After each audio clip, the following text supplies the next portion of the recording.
कैसे हैं आप सब। मैं हूं रश्मि और आप सबका वेलकम है आपके अपने चैनल द फाइनेंस गुरु में, जहां पर हम फाइनेंस रिलेटेड टॉपिक्स को अंडरस्टैंड करते हैं बहुत ही इजी वे में। फ्रेंड्स, अगर आप हमारे चैनल पर नए हैं तो please subscribe our channel so that you will be getting our latest video notification updates. Friends, आज हम एक बहुत ही खास टॉपिक के बारे में बात करने वाले हैं जिसका नाम है ऑडिट ट्रेल। जी हाँ, सही समझा आपने, ऑडिट ट्रेल, जो कि अब इफ़ेक्टिव हो चुका है फ्रॉम 1 अप्रैल 2023 से।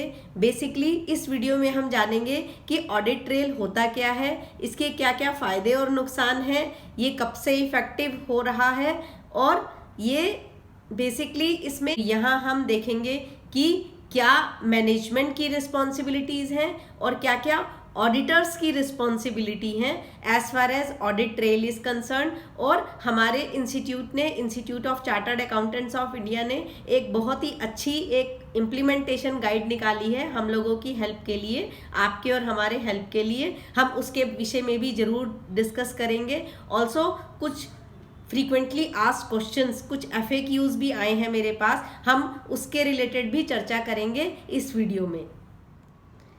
फ्रेंड्स, ये वीडियो थोड़ा लंबा हो सकता है और अगर आपको ऑडिट ट्रेल से जुड़ी सारी जानकारी चाहिए तो ये वीडियो आपके लिए काम का हो सकता है। इसको पूरा ज़रूर देखिएगा और अगर आपको मेरा वीडियो अच्छा लगे तो please like, share and comment ज़रूर कीजिएगा और मेरा चैनल सब्सक्राइब कीजिएगा।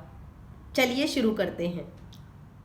सबसे पहले फ्रेंड्स समझते हैं जल्दी से कि ऑडिट ट्रेल क्या मतलब है, ऑडिट ट्रेल होता क्या है। बेसिकली ऑडिट ट्रेल फ्रेंड्स एक कंप्लीट सीक्वेंस ऑफ इवेंट्स है जो कि रिकॉर्ड हो रहा है अकाउंटिंग सॉफ्टवेयर में। जी हाँ, complete sequence of event, complete chain of events record हो रहा है हमारे अकाउंटिंग सॉफ्टवेयर में। ध्यान दीजिए यहाँ पर कि अगर सपोज फॉर एग्जाम्पल हम यहाँ पर बात करते हैं रिवेन्यू ट्रांजैक्शन की। मान लीजिए कि मैंने एक एंट्री की सेल की, तो यहाँ पर हमने सेल रिकॉर्ड की अपनी बुक्स ऑफ अकाउंट्स में। और किसने रिकॉर्ड की? मैंने रिकॉर्ड की, तो नाम आ गया कि रश्मि ने रिकॉर्ड की। कब रिकॉर्ड की? आज रिकॉर्ड की। जैसे कि 20 अप्रैल आज है तो डेट आ गई। कितने की रिकॉर्ड की सेल ट्रांजैक्शन? मान लीजिए 100 रुपीज़ की सेल ट्रांजैक्शन की, तो 100 रुपीज़ आ गया। तो क्या क्या रिकॉर्ड हुआ? यहाँ पर डेट हुआ 20 अप्रैल, कब रिकॉर्ड हुआ, किसने रिकॉर्ड किया? रश्मि ने रिकॉर्ड किया। और कितने का रिकॉर्ड हुआ वो, और नेचर ऑफ ट्रांजैक्शन क्या है? सेल। तो ये सब कंप्लीट चेन बन करके कंप्लीट लॉग जो है रिकॉर्ड हुआ इस एंट्री से रिलेटेड, ताकि कोई फ्यूचर में जा करके ये जानना चाहे कि ये जो एंट्री सेल की थी ये किसने की थी, कब की थी और उसका नेचर क्या था बेसिकली, तो वो डिटेल जो है हमको देखने को मिल जाएगी। नॉट ओनली दिस, आपको यहाँ पर इस ट्रांजैक्शन को किसने पोस्ट किया, किसने अप्रूव किया। जब रश्मि ने ये रिकॉर्ड किया ट्रांजैक्शन, तो उसको किसने पोस्ट किया, अप्रूवल किसने दिया, ऑथोराइज किसने किया उस ट्रांजैक्शन को, तो ये डिटेल भी आपको अपने ऑडिट ट्रेल में देखने को मिलती है। तो सिंपल वर्ड्स में आप समझ ही गए होंगे फ्रेंड्स कि कंप्लीट चेन ऑफ इवेंट्स। उसके बाद अब क्या होगा चेन ऑफ इवेंट्स में? जब एक बार सेल रिकॉर्ड हो गई, रश्मि ने रिकॉर्ड कर दी, तो हो सकता है कि 10 दिन के बाद मेरा मूड चेंज हो जाए। नहीं, ये तो बेसिकली सेल की एंट्री 100 रुपीज़ की नहीं थी, ये तो बेसिकली हमें 150 रुपीज़ की डालनी थी, मैंने गलत डाल दी, तो मैं 10 दिन के बाद इसको जा करके चेंज कर रही हूँ। तो होगा क्या कि अब होगा कि भाई रश्मि ने 10 दिन के बाद 30 अप्रैल को अगेन सेम एंट्री को जा करके चेंज किया। तो चेन ऑफ इवेंट बनता चला जा रहा है कि पहले मैंने 20 अप्रैल को डाली, देन 30 को मैंने उसको रिवाइज किया। कितने का किया? पहले 100 का था, अब 150 का हुआ। तो ये लॉग एक तरह का एक्टिविटी लॉग मेंटेन होकर के चल रहा है हमारे अकाउंटिंग सॉफ्टवेयर में। तो इसको हम बोलते हैं audit trail. Basically complete chain of entries कि किसने किया, कब किया, वो सब रिकॉर्ड आ जाता है। तो date of transaction, date of the event, basically who did it ये, एंड व्हाट डिड इट, तो क्या किया, कब किया और किसने किया, ये रिकॉर्ड होना हमारे ऑडिट ट्रेल में मैंडेटरी है। उसको हम एक तरह का ऑडिट ट्रेल बोल सकते हैं, वैलिड ऑडिट ट्रेल हम बोल सकते हैं अगर ये हमारे अकाउंटिंग सॉफ्टवेयर में इनबिल्ट है। देन अगला क्वेश्चन आता है कि why audit trail, why there is a need for audit trail. तो इसका आंसर बिल्कुल साफ है, अगर आपको डेफिनेशन से समझ में आ गया होगा तो। द प्राइमरी ऑब्जेक्टिव ये था कि अगर हमारे बुक्स ऑफ अकाउंट्स में या अकाउंटिंग सॉफ्टवेयर में किसी प्रकार का मैनिपुलेशन या गड़बड़ी की गई है, एरर्स या डिटेक्शन ऑफ फ्रॉड के लिए ऑडिट ट्रेल का कंसेप्ट लाया गया। होप फ्रेंड्स अब तक का फंडामेंटल क्लियर है आप सबको एज फार एज कि why audit trail is there, why we need audit trail. तो यहाँ पर बेसिकली पता लगा सकते हैं हम लोग कि भाई रश्मि ने 30 तारीख को जा कर के सेल की एंट्री चेंज कर दी, 100 का 150 बना दिया।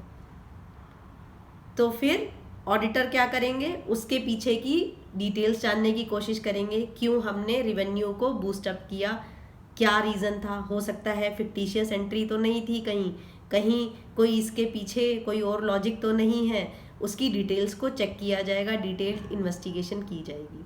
तो वाई ऑडिट ट्रेल का मतलब बिल्कुल साफ है कि हमारे पास कंप्लीट चेन ऑफ रिकॉर्ड आ जाता है और हमें हेल्प मिलती है ऑडिट परफॉर्म करने में। ऑल्सो गवर्नमेंट ऑर्गेनाइजेशंस भी, उनको भी हेल्प मिलता है कि अगर वो डिटेल्ड इन्वेस्टिगेशंस करवा रहे हैं किसी बुक्स ऑफ अकाउंट्स का, तो उसकी हिस्ट्री को जान सकते हैं। एक तरह का आप समझ लीजिए कि अब आपके अकाउंटिंग सॉफ्टवेयर में एक तरह का कैमरा लग चुका है जो कि डिटेक्ट कर रहा है आपकी ईच एंड एवरी ट्रांजेक्शन्स और एक्टिविटीज़ जो भी आप अपने अकाउंटिंग सॉफ्टवेयर में परफॉर्म कर रहे हैं। तो ऑडिट ट्रेल के क्या क्या फ़ायदे हैं फ्रेंड्स, कि भाई अकाउंटेबिलिटी एक तो बढ़ गई हमारी, ट्रांसपेरेंसी सिस्टम में बढ़ गई, एफिशिएंसी इंक्रीज हो गई, हमारे पास हिस्टोरिकल रिकॉर्ड्स मेंटेन होकर के चल रहे हैं, तो क्विक डिसीजन मेकिंग रहेगी यहाँ पर। तो आप समझ सकते हैं कि काफ़ी फ़ायदा रहेगा कि ऑडिट ट्रेल के आने से, मैंडेटरी होने से। ऐसा नहीं है कि ऑडिट ट्रेल पहले से नहीं था सिस्टम में, ये तो पहले से ही था, काफ़ी सॉफ्टवेयर्स में इनबिल्ट पहले से ही चल रहा था, बट गवर्नमेंट ने क्या किया, अब इसको मैंडेटरी कर दिया विद इफेक्ट फ्रॉम 1 अप्रैल 2023। अब आप कहेंगे वो सब तो ठीक है, बेनिफिट तक तो ठीक है, बट इसके क्या क्या डिसएडवांटेजेस हैं। तो डिसएडवांटेजेस फ्रेंड्स बेसिकली यहाँ पर ये हो सकते हैं कि हमारी जो डाटा स्टोरेज कैपेसिटी है वो बढ़ जाएगी, क्योंकि अब हमें क्या होगा कि ऑडिट ट्रेल का भी बैकअप तो रखना पड़ेगा ना। जैसे हम अकाउंटिंग बुक्स ऑफ अकाउंट्स का रखते हैं, अकाउंटिंग सॉफ्टवेयर का रखते हैं, तो हमें ऑडिट ट्रेल का भी बैकअप रखना पड़ेगा। दूसरा क्या हो सकता है कि हमें इंक्रीज़ हो जाएगा कॉम्प्लेक्सिटी। क्यों? क्योंकि अब हमें क्या होगा कि एडमिनिस्ट्रेटिवली जो हमारे ओवरहेड कॉस्ट है वो बढ़ जाएगी, क्योंकि हमें उसके पीछे जो बैकअप्स के पीछे जो कॉस्ट रहेगी वो बढ़ने वाली है। पर्टिकुलरली जो लार्ज ऑर्गेनाइजेशंस हैं जहाँ पर मल्टीपल सॉफ्टवेयर्स मेंटेन होके चलते हैं, अकाउंटिंग सॉफ्टवेयर अलग रहता है, पेरोल का अलग रहता है, प्रोडक्शन का अलग रहता है, आप समझ सकते हैं। तो वहाँ उस सिनेरियो में हमारी कॉम्प्लेक्सिटी बढ़ने वाली है, क्योंकि उन सबको भी जो है हमें बैकअप तैयार करके रखना पड़ेगा ऑडिट ट्रेल का। तो इसके बारे में हम डिटेल में बात करेंगे आगे इस वीडियो में। तीसरा मैं मानती हूँ कि हो सकता है कि सिस्टम थोड़ा सा स्लो चले, सिस्टम की परफॉर्मेंस पे इफेक्ट आए। अगर लार्ज ऑर्गेनाइजेशंस में कुछ अकाउंटिंग सॉफ्टवेयर्स मेंटेन होकर के चल रहे हैं और ट्रांजैक्शन का वॉल्यूम इतना ज़्यादा है, डाटा साइज इतना ज़्यादा है, तो ऑडिट ट्रेल की वजह से सिस्टम परफॉर्मेंस में इम्पैक्ट आ सकता है। और फोर्थली मैं ये समझती हूँ कि ऑडिट ट्रेल का मतलब ये एश्योरेंस और ये गारंटी बिल्कुल भी नहीं है कि हाँ अब तो फ्रॉड और मैनिपुलेशन के चांसेस बिल्कुल कम हो जाएंगे, या फिर ये हमारा guarantee to avoiding the fraud and manipulation of records हो सकता है। बट ऐसा बिल्कुल नहीं समझना चाहिए। फ्रॉड और मैनिपुलेशन जैसे चल रहा था वैसे ही चलता रहेगा। I am sorry to say that. यहाँ पर ऑडिटर की रिक्वायरमेंट पहले भी थी और ऑडिटर की रिक्वायरमेंट अब भी रहेगी, तो इस बात से इनकार नहीं किया जा सकता। ये तो एक तरह का टूल है जो कि हेल्प करेगा ऑडिटर को डिटेक्ट करने में frauds and errors and manipulations. तो होप फंडामेंटल्स क्लियर हैं आप सबको एज फार एज कि क्या डिसएडवांटेजेस हैं फॉर ऑडिट ट्रेल। अब बात करते हैं कि ऑडिट ट्रेल कब से इफेक्टिव है। तो ये इफेक्टिव हो चुका है विद इफेक्ट फ्रॉम 1 अप्रैल 2023। जी हाँ, सही समझा आपने। और अगर आपके क्लाइंट्स ने अभी तक ऑडिट ट्रेल इनेबल्ड सॉफ्टवेयर में काम नहीं कर रहे हैं तो प्लीज़ आप एक बार उनको ज़रूर बता दीजिए। हालांकि ये आपकी रिस्पॉन्सिबिलिटी बिल्कुल नहीं है बताना, बट अगर वो आपके टच में है, लिंक में है, एज अ फ्रेंडली आप उनको बात कर सकते हैं कि this is the new requirement and mandatory with effect from 1 अप्रैल 2023। और ये मैनेजमेंट की रिस्पॉन्सिबिलिटी है ये इंश्योर करना कि उनके पास अकाउंटिंग सॉफ्टवेयर है, इनबिल्ट है, जिसमें audit trail with effect from 1 April 2023। Also friends, इसमें ध्यान देने वाली बात यह है कि ये जो ऑडिट ट्रेल है ये सबके लिए ज़रूरी नहीं है। तो ये किन किन के लिए ज़रूरी है? ये सिर्फ और सिर्फ एप्लीकेबल है कंपनीज़ के केस में। कंपनीज़ कौन कौन सी? किसी भी प्रकार की कंपनी क्यों ना हो, 1 पर्सन कंपनी हो, फॉरेन कंपनी हो, सेक्शन 8 से रिलेटेड जितनी भी कंपनीज़ हैं वो, प्राइवेट लिमिटेड हो, पब्लिक लिमिटेड हो, कैसी भी कंपनी हो, कंपनी के केस में हमारा ऑडिट ट्रेल मैंडेटरी हो चुका है विद इफेक्ट फ्रॉम 1 अप्रैल 2023। अब क्वेश्चन ये उठता है, क्या ये LLPs, partnership firms, individuals, HUF इन सब के लिए एप्लीकेबल है? बिल्कुल नहीं। तो आप सिर्फ प्योरली ये मान के चलिए कंपनीज के केस में ही ऑडिट ट्रेल मैंडेटरी हो चुका है अभी तक विद इफेक्ट फ्रॉम 1 अप्रैल 2023। अब आप लोग कहेंगे कि बार बार अकाउंटिंग सॉफ्टवेयर का नाम आ रहा है, अगर हम बुक्स ऑफ अकाउंट्स मेंटेन करें मैनुअली तो फ्रेंड्स आप सही जा रहे हैं कि अगर बुक्स ऑफ अकाउंट्स मैनुअली बनाएंगे तो ये ऑडिट ट्रेल वाला झंझट नहीं उठाना पड़ेगा आप लोगों को, और ये मैंडेटरी है ही नहीं, वहाँ तो पॉसिबल ही नहीं हो सकता ना। तो इसीलिए तो अगर manually books of accounts maintain करते हुए चल रहे हैं तो ऐसा कोई ज़रूरी नहीं है, मैंडेटरी का तो सवाल ही नहीं उठता है ऑडिट ट्रेल का। हाँ, अकाउंटिंग सॉफ्टवेयर में अगर आप रिकॉर्ड्स मेंटेन करके चल रहे हैं, बुक्स ऑफ अकाउंट्स मेंटेन करके चल रहे हैं अकाउंटिंग सॉफ्टवेयर में, कंप्यूटर में, तो आपको ऑडिट ट्रेल मैंडेटरी है। अब आप पूछेंगे कि ये बुक्स ऑफ अकाउंट्स कौन कौन सी हैं?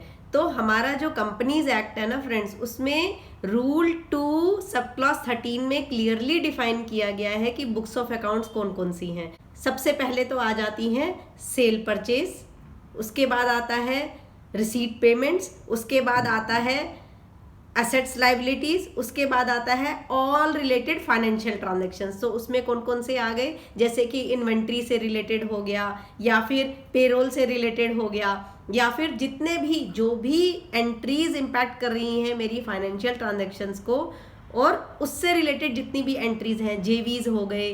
तो आप सिंपल लैंग्वेज में ये भी कह सकते हैं sale register, purchase register, cash book, bank book, and then fixed assets and liabilities register, fixed assets register exclusively, and then payroll register हो सकता है। why don't? क्योंकि अगर मैं सैलरी रिलेटेड एंट्रीज कर रही हूँ और उसका एक मेरे पास अलग से अकाउंटिंग सॉफ्टवेयर है, तो उसको इंटीग्रेट कर रखा है मैंने मेन अकाउंटिंग सॉफ्टवेयर से, तो मुझे ऑडिट ट्रेल मैंडेटरी है, पेरोल वाला भी। जी हाँ, तो ये सब जितनी भी लार्ज ऑर्गेनाइजेशंस हैं जिनके पास मल्टीपल सॉफ्टवेयर्स रहते हैं, तो उनको ऑडिट ट्रेल मेंटेन करना for each and every such kind of a software mandatory है।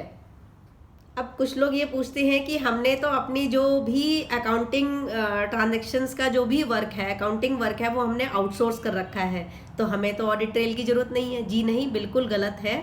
अकाउंटिंग अगर आपने ट्रांजैक्शंस को, अकाउंटिंग वर्क को, आपने बुक्स ऑफ अकाउंट्स को कम्प्लीटली आउटसोर्स कर रखा है, बाहर किसी ऑर्गेनाइजेशन को दे रखा है, वेंडर को दे रखा है, तो ये फिर भी मैनेजमेंट की ही रिस्पॉन्सिबिलिटी है टू इंश्योर करना कि उनके वेंडर के पास inbuilt audit trail mechanism in place है, जो कि रिकॉर्ड करने में सक्षम है कि कौन ये एंट्री कर रहा है, कब कब क्या क्या चेंजेस हो रहे हैं एंट्रीज में, नॉट ओनली एंट्रीज में, कंप्लीट अकाउंटिंग सॉफ्टवेयर में क्या क्या चेंजेस हो रहे हैं, कब हो रहे हैं, कौन कर रहा है वो चेंजेस, और कौन अप्रूवल दे रहा है। इस सब का डाटा उस में उस सॉफ्टवेयर में होना जरूरी है और ये रिस्पॉन्सिबिलिटी मैनेजमेंट की है।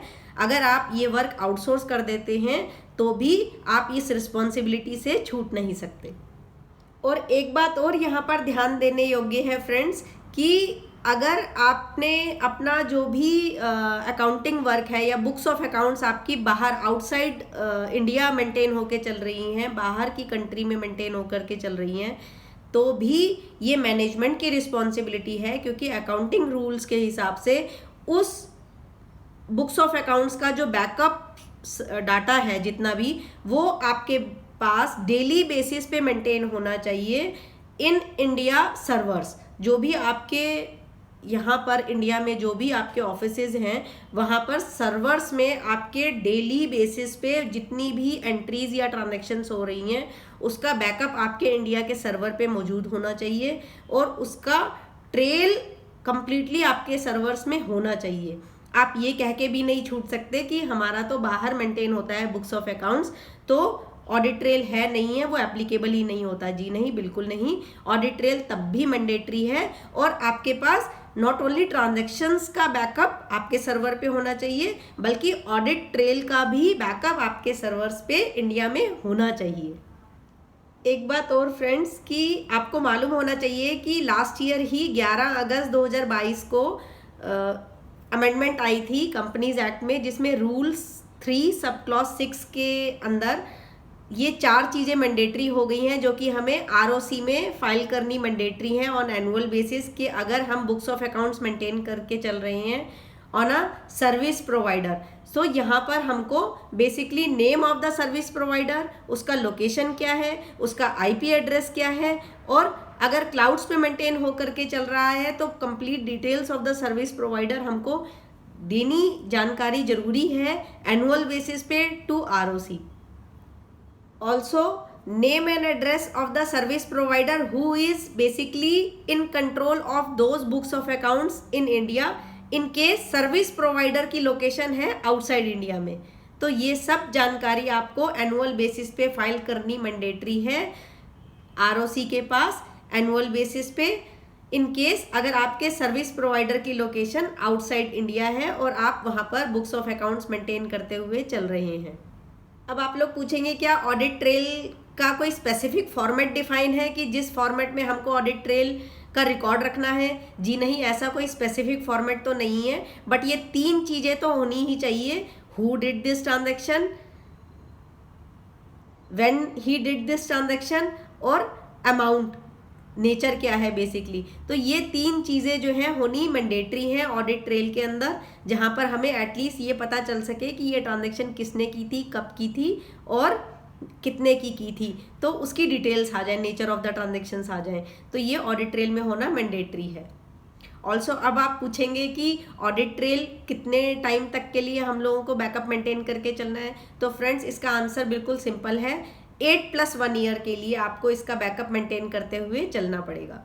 अब आप लोग पूछेंगे कि क्या कोई पेनल्टी एप्लीकेबल है अगर हम ऑडिट ट्रेल मेंटेन करके नहीं चल रहे? तो इसका आंसर साफ है, अभी तक कोई स्पेसिफिक पेनल्टी तो डिफाइंड हुई नहीं है लॉ में, बट जनरल प्रोविजंस के हिसाब से, क्योंकि ये मैनेजमेंट की रिस्पॉन्सिबिलिटी है ये इंश्योर करना कि उनके अकाउंटिंग सॉफ्टवेयर्स में ऑडिट ट्रेल इनबिल्ट है जिसको हम टैंपर नहीं कर सकते, टैंपर्ड प्रूफ है, तो ये मैनेजमेंट की रिस्पॉन्सिबिलिटी है। तो जनरल क्लॉज इज देयर कि अगर हम कंपनीज एक्ट के रूल्स रेगुलेशन फॉलो नहीं करते तो जनरल पेनल्टी कहती है कि 25,000 से 5 लाख तक की पेनल्टीज लगेगी। वो डिपेंड करता है केस टू केस बेसिस पे और स्टेक कितना बड़ा है उस हिसाब से।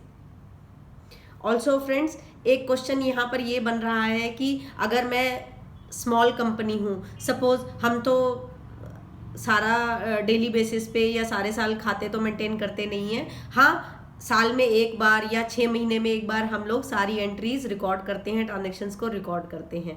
अदरवाइज तो हम मैनुअल बेसिस पे ही खाते लिख रहे होते हैं, but once in a 6 months या फिर क्वार्टरली बेसिस पे या वंस इन अ ईयर हम लोग, क्योंकि हमारी ट्रांजैक्शंस इतनी होती नहीं है, छोटी कंपनी है, साल में एक आधी बार हम लोग इलेक्ट्रॉनिक फॉर्मेट में उसको सिस्टम में चढ़ाते हैं। तो क्या हमारे लिए ऑडिट ट्रेल मैंडेटरी है? तो जी हाँ, उस केस में भी ऑडिट ट्रेल मैंडेटरी है। और ये इंश्योर करके चलना है जिस भी वक्त आप ये एंट्रीज डाल रहे हैं या अकाउंटिंग सॉफ्टवेयर में चढ़ा रहे हैं, तो ये इंश्योर करके चलिए कि उस अकाउंटिंग सॉफ्टवेयर में इनबिल्ट है आपका ऑडिट ट्रेल मैकेनिज्म। एक क्वेश्चन यहाँ ये बनता है कि जैसे कि आज 20 अप्रैल है और आज कुछ लोगों को पता चला कि ऑडिट ट्रेल अब मैंडेटरी है 1 अप्रैल 2023 से कंपनीज के केस में, और उन्होंने अपने क्लाइंट्स को फ़ोन करके बताया।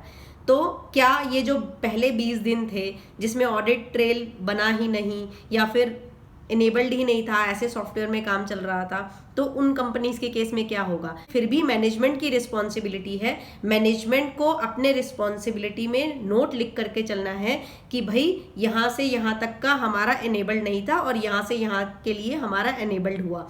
अब फर्दर टू दिस यहाँ पर ऑडिटर्स की क्या रिस्पॉन्सिबिलिटी है? ऑडिटर्स की यहाँ पर ये रिस्पॉन्सिबिलिटी है कि इस जो 1 से 20 तारीख तक जो छूट गया, सपोज फॉर एग्जांपल यहाँ पर, और ऑडिट ट्रेल मेंटेन नहीं हुआ, तो ऑडिटर को कमेंट करते हुए चलना है कि इस डेट से इस डेट तक ऑडिट ट्रेल था ही नहीं अवेलेबल सिस्टम में और इस डेट से ऑडिट ट्रेल इनेबल किया गया मैनेजमेंट के द्वारा। तो ये रिस्पॉन्सिबिलिटी ऑडिटर्स की है कि उनको अपने ऑडिट रिपोर्ट में कमेंट करते हुए चलना है, रिपोर्ट देते हुए चलना है कि भाई यहाँ से यहाँ तक तो ऑडिट ट्रेल था ही नहीं और effective from this date audit trail implement किया गया मैनेजमेंट के द्वारा।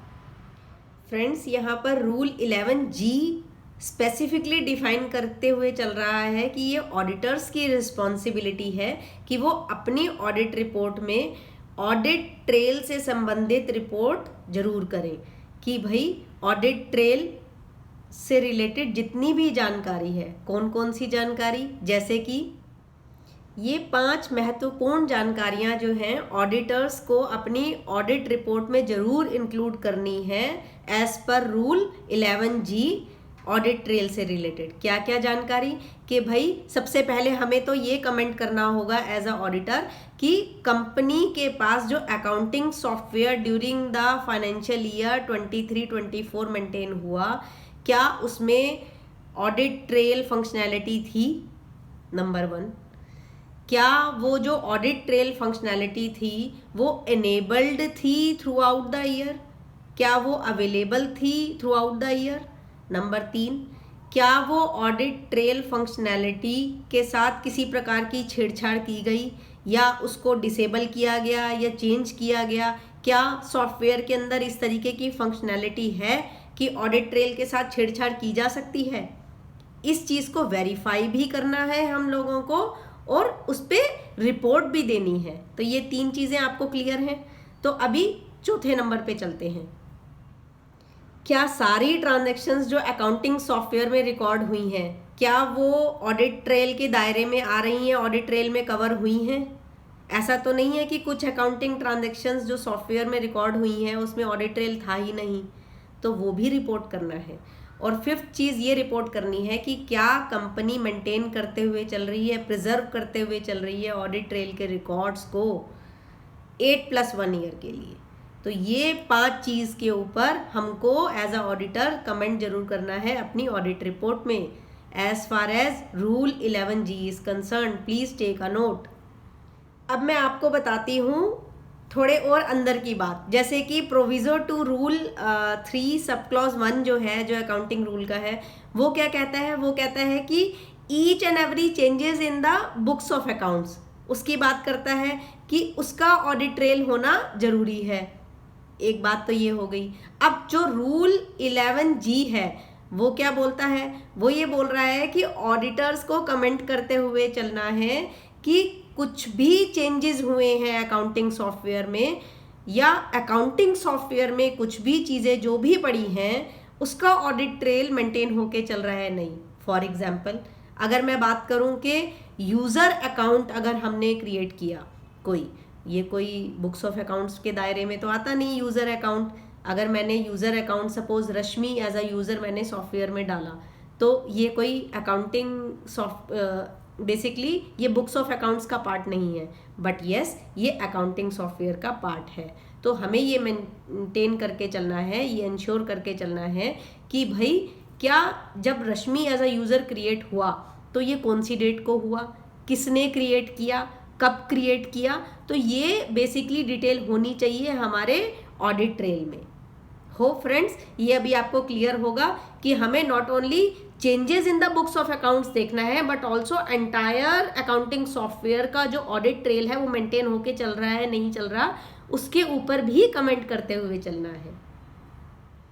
और एज अ ऑडिटर आपको या हमको मैनेजमेंट से रिप्रेजेंटेशन लेटर लेकर के चलना पड़ेगा कि क्योंकि आफ्टर ऑल ये तो ओवरऑल रिस्पॉन्सिबिलिटी मैनेजमेंट की ही है, ऑडिटर्स की बिल्कुल नहीं है। तो मैनेजमेंट अपने रिप्रेजेंटेशन लेटर में हमको लिख करके देंगे कि they are establishing and maintaining sufficiently and adequately, क्या क्या आइडेंटिफाई करके चल रहे हैं, कंट्रोल करके चल रहे हैं, मेंटेन करके चल रहे हैं, क्या चीज़, ऑडिट ट्रेल को अपने अकाउंटिंग सॉफ्टवेयर में। तो ये उनकी रिस्पॉन्सिबिलिटी है भाई, मैनेजमेंट को साइन करके हमें रिप्रेजेंटेशन लेटर में देना पड़ेगा, और उस लेटर के बेस पर हम लोग अपना ऑडिट स्टार्ट करेंगे और चेक करेंगे कि हाँ जो भी ओनस लिया गया है, क्योंकि ओनस ऑफ प्रूफ मैनेजमेंट के ऊपर है, मैनेजमेंट को प्रूफ करके चलना है कि भाई उनके यहाँ अकाउंटिंग सॉफ्टवेयर में ये इनबिल्ट था। अब ऑडिटर्स की क्या रिस्पॉन्सिबिलिटी है, ऑडिटर की ये रिस्पॉन्सिबिलिटी है कि वो अपने रिपोर्ट में ऑडिट ट्रेल का कमेंट डालेंगे कि ये ऑडिट ट्रेल कब से इफेक्टिव हो रहा है, कब से हुआ, कब से ये कंपनी की ट्रांजैक्शंस को रिकॉर्ड करते हुए चल रहा है, कब से अवेलेबल है, बेसिकली क्या है, तो उसके ऊपर हमको कमेंट देना पड़ेगा। अगर ये ड्यूरिंग द फाइनेंशियल ईयर पूरे साल में मेंटेन नहीं होके चला, हो सकता है कि ये सपोज जैसे मैंने एग्जांपल दिया 20 अप्रैल से स्टार्ट हुआ ऑडिट ट्रेल का फीचर सिस्टम में और पहले इनबिल्ट था ही नहीं, तो पहले के 20 दिन के लिए ऑडिटर्स अपनी रिपोर्ट में कमेंट डालेंगे कि भाई ये एब्सेंस पाई गई ऑडिट ट्रेल की, और इस दौरान अगर कोई फ्रॉडुलेंट एक्टिविटी पकड़ी जाती है तो ऑडिटर कमेंट करके चलेंगे कि यहाँ पर जो है सफिशिएंट हमारे पास प्रूफ्स और एविडेंसेस नहीं हैं, क्योंकि यहाँ पर ऑडिट ट्रेल की कमी पाई गई है, लैक ऑफ ऑडिट ट्रेल पाया गया है। और इससे रिलेटेड जानकारी के लिए अगर आपको चाहिए कि भाई किस तरीके से ऑडिट रिपोर्ट्स जाएंगी ऑडिट ट्रेल से रिलेटेड, तो आप हमारे इंस्टीट्यूट की इम्प्लीमेंटेशन गाइड को फ्रेंड्स जरूर रेफर कीजिएगा। Hope friends you find this video useful for you. If so, please like, share and comment on my video and subscribe my YouTube channel. Thanks for watching.